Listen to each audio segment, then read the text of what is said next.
This deceptively simple quote is a compass. It points us inward in a world that's constantly pulling us outward, towards screens, conversations, noise, and validation. It reframes solitude from something we fear, avoid, an emptiness, into something we need, a sacred reconnection with the most overlooked person in our lives, ourselves. In this reflection, we will explore solitude not as loneliness, but as a vital state of self-awareness, healing, and growth. We'll examine how society misunderstands solitude, how silence can reveal the voice of the soul, and why being with yourself might be the most important relationship you'll ever build. The misunderstanding of solitude. In modern culture, the word solitude is often treated with suspicion. To say you enjoy being alone may prompt others to assume something is wrong, that you're sad, depressed, disconnected. There's a prevailing myth that to be happy, we must always be around people. We equate presence with others and absence with emptiness. But is that true? Let's look at the language we use. We say someone is isolated or withdrawn and immediately worry. But what if they are simply inhabiting their own space fully? What if solitude is not a withdrawal, but a return to presence, not with the crowd, but with the self? Carl Jung, the great Swiss psychologist, once said, "Loneliness does not come from having no people around you, but from being unable to communicate the things that seem important to you." So then, perhaps true loneliness isn't being alone. It's being surrounded by people who don't truly see you, including sometimes yourself. Solitude versus loneliness. To understand the power of solitude, we need to separate it from loneliness. Loneliness is a state of lack. It's painful, rooted in the feeling that something or someone is missing. It can happen in a crowded room or a quiet apartment. It's emotional hunger, a sense of being unseen or unloved. Solitude, on the other hand, is a state of presence.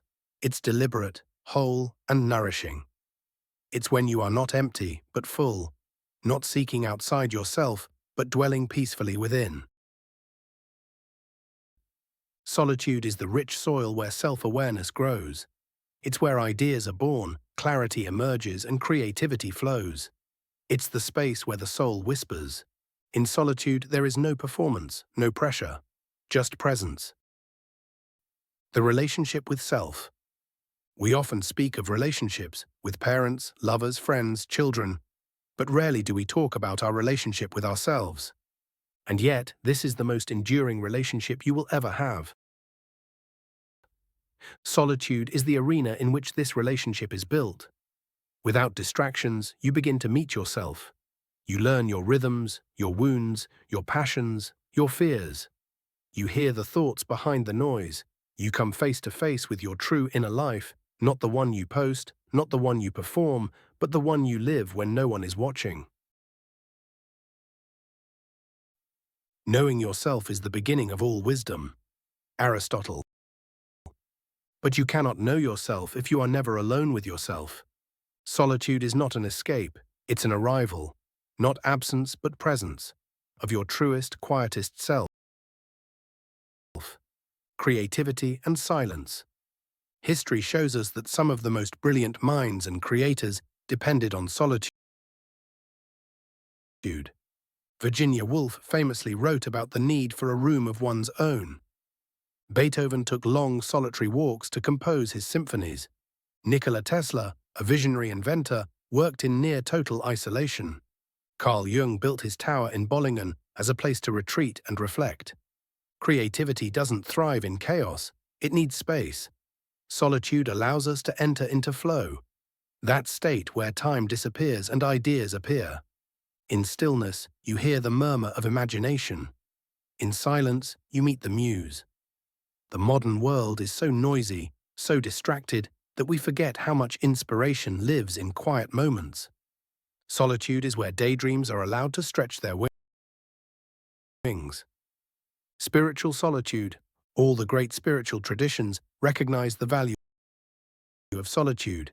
Jesus spent 40 days alone in the desert. Buddha meditated under the Bodhi tree in silence. The Prophet Muhammad received revelation while alone in a cave. Mystics and monks retreat into silence to seek the divine.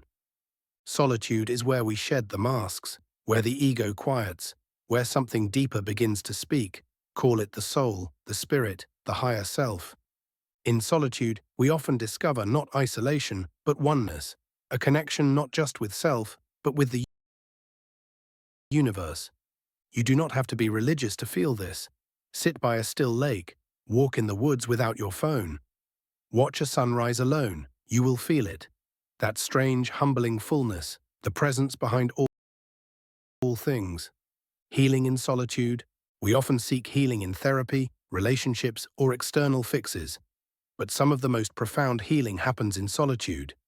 In solitude, there is time to process grief without the pressure to perform strength. There is space to feel sorrow, to listen to anger, to let old wounds surface. You begin to observe your thoughts without reacting to them.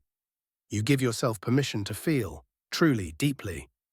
And in doing so, to release. The soul always knows what to do to heal itself. The challenge is to silence the mind. Caroline Miss. Solitude is the silence that helps you hear the soul's prescription. It's not a retreat from life. It's a return to life on deeper terms.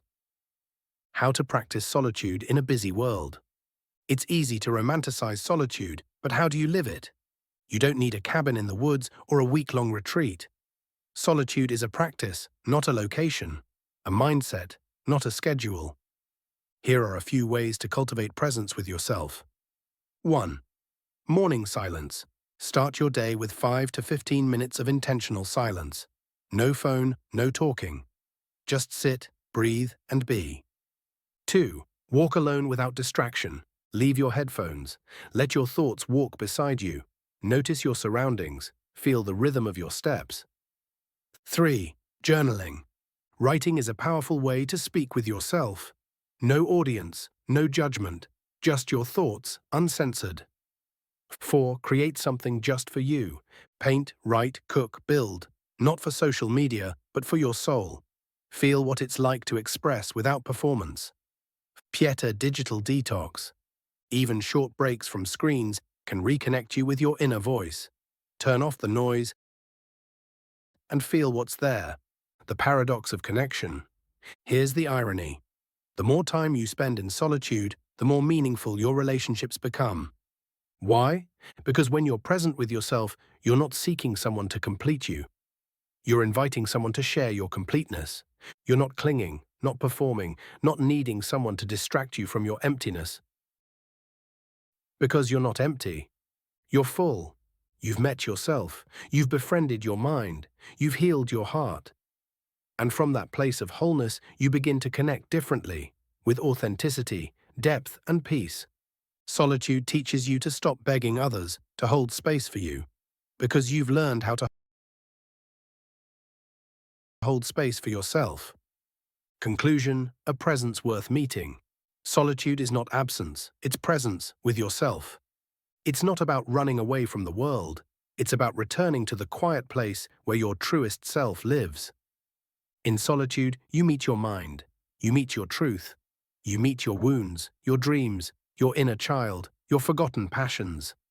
In solitude, you don't disappear, you arrive. So let the world spin, let the noise roar, let the crowd pass. Sometimes the greatest act of strength is not in chasing company, but in sitting still and finally saying to yourself, I see you, I hear you, I am with you, and realizing